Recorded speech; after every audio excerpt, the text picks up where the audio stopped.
black supremacy.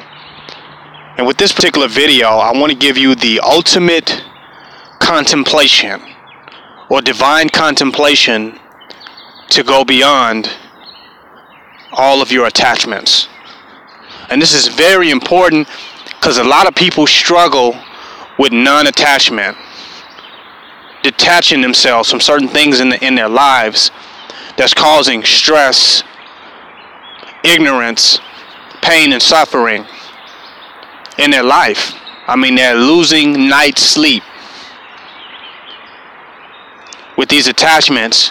And it's one thing to just go and tell a person, just be disattached, let it go. Move on. Disattach yourself. It's easy to say that, but it's very difficult for a person to engage in that action. It becomes difficult. So with this particular video, I want to give you divine contemplation that will help you go beyond all of your attachment. Now, by no means in this video am I suggesting that you be irresponsible and imbalanced in how you disattach from people, situations, circumstances, and events in your life. I'm only going to help you from the type of stress that could kill you, that could end your life, and could disable you to effectively solve the problems in your life and be a responsible person. Because if you're stressed out and you're dead and you're not functioning at your highest or optimal capacity, there's no way you're going to be able to be a responsible person. Detachment can help you with that. Non-attachment can help you with that. So I'm going to give you a divine contemplation on how to do that in this particular video. Now, ask yourself, contemplate this. Ask yourself, what would my attachments do if I was dead? What would my attachments do? If I die right now, what would happen to my attachments? Would life go on for them? And what will be the value of my existence as it relates to my attachments if I was to die right now? A lot of times our attachments is how we created significance in our lives. It's how we make ourselves feel significant or important and alive.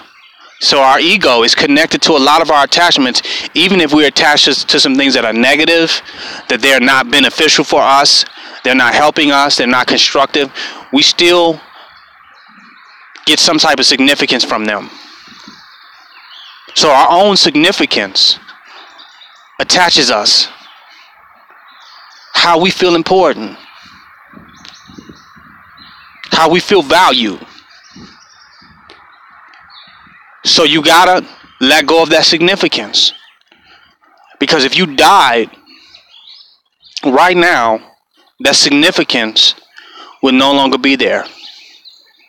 That those attachments would have to find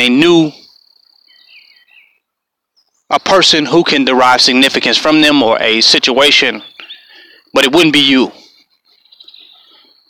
So you have to become more insignificant in your consciousness of yourself when you measure yourself to the entire universe, to the entire cosmos,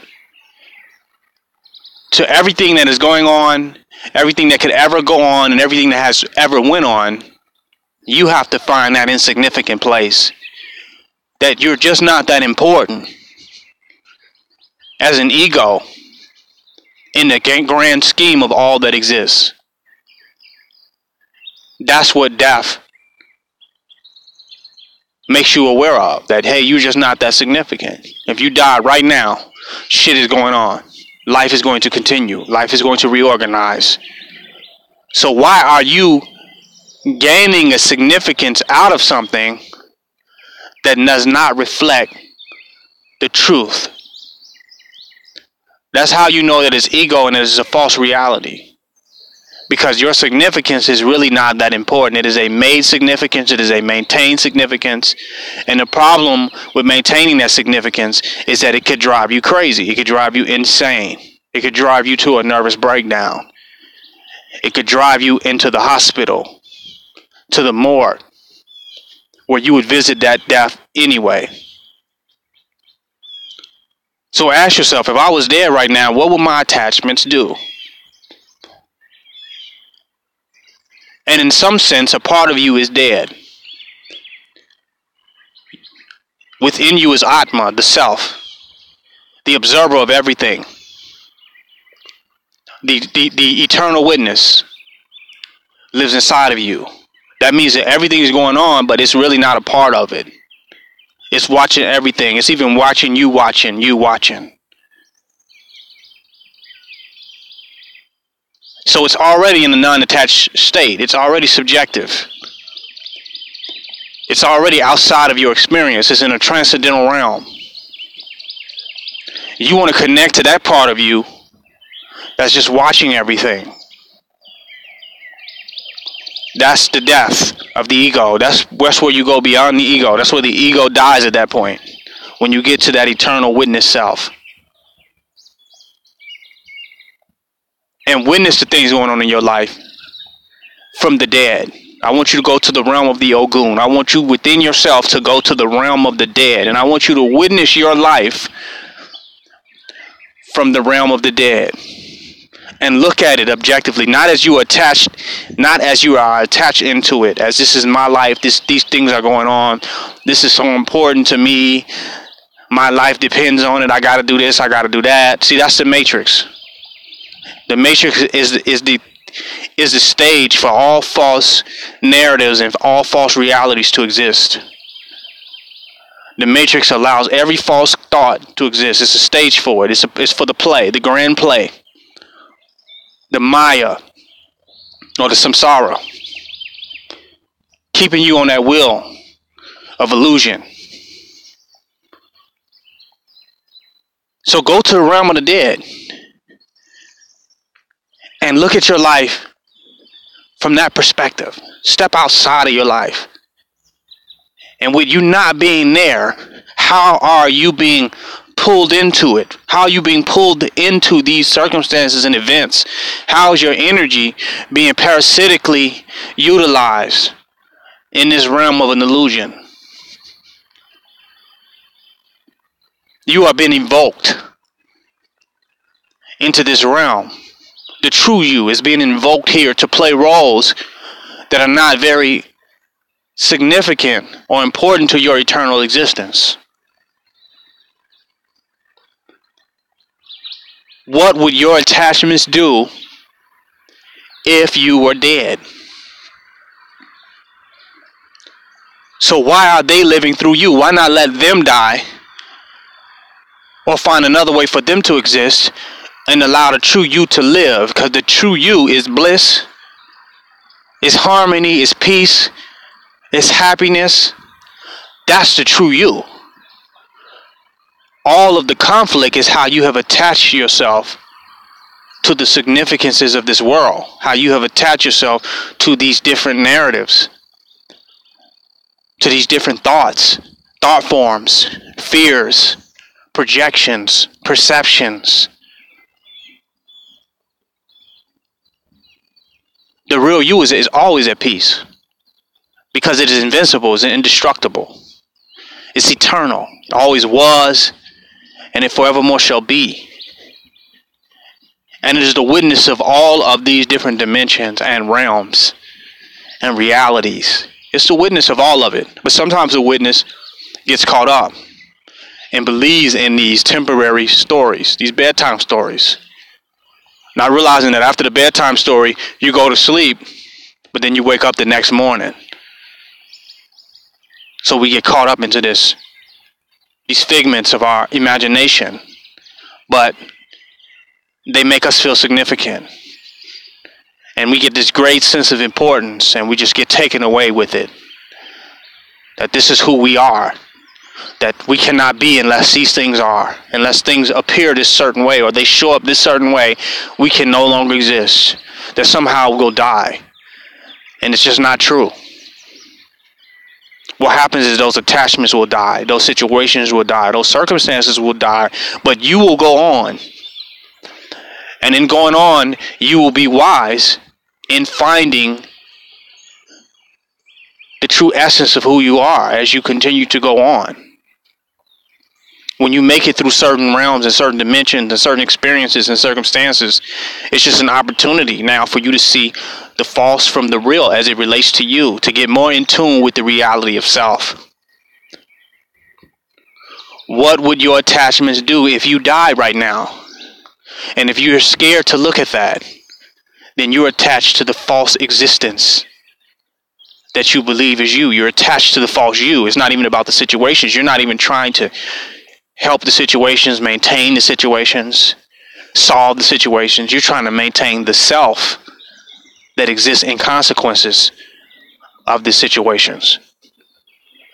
But if you realize that if you die tomorrow, which you could easily die, physically, you could easily no longer be here anymore. That could just happen beyond your control of a human being. What will happen to these attachments? What would it all mean? What would that you did do or that you didn't do mean if you are no longer here? So now you are not panicking anymore to maintain a false ego. Now you're approaching these situations with grace and with ease, and in a way where you can apply the most efficient energy and thought to really rectify these situations and solve them and create the life that you really want to live, and not live a life of reacting to illusions and living a life on purpose, living a life on intention of what you want to manifest, of what you want to create. Waking up empowered and maintaining your power, not giving your power away to the illusion, not giving your power away, being drained by situations and circumstances that have no relevancy outside of your attachment to them, because they will live on in different ways without your energy, without your parasitic relationship to negativity within your own life. Look at all the situations in your life. Look at each and every one of them and say, you know what? What if I die? What's going to go on with this? How can I worry? How can I be stressed? How can I be at loss? How could I have failed? And what would be the value of that? Stress gone. Ego dead. God within you arisen, awakened. The God with you, the ego is no longer reacting, and now the God inside of you is responding. And when God responds, it is an act of creation.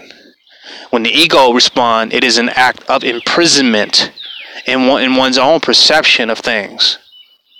And I did videos on that earlier before. I talked about being a prisoner of your own perception. Trapped into your own perception about things. Not enslaved to anything else but our own perception of limitation. Because we have casted a limited perceptual framework on the universe to maintain a certain ego that we have gained some gratification from. And sometimes that ego is the savior. Sometimes that ego is the victim. But it's something that we have gained some gratification out of it. And we don't want to let it go, so we keep the perceptual framework going, and that limits what we're able to do and achieve within our own lives. Because we live in our own perceptual prison. But when you contemplate your own death, you free yourself from being enslaved in the false perception of life that you created. And you can be reborn again in that contemplation of death. And you can bring forth new life into this very existence that you live in right now. This Kingdom of Black Supremacy, I just want to touch on that. I'm sure I'll go into this more in later videos, but I hope many of you can benefit from that. The power of non-attachment through contemplating one's own death and the insignificance of one's own ego as it relates to the affairs in the universe. Black supremacy.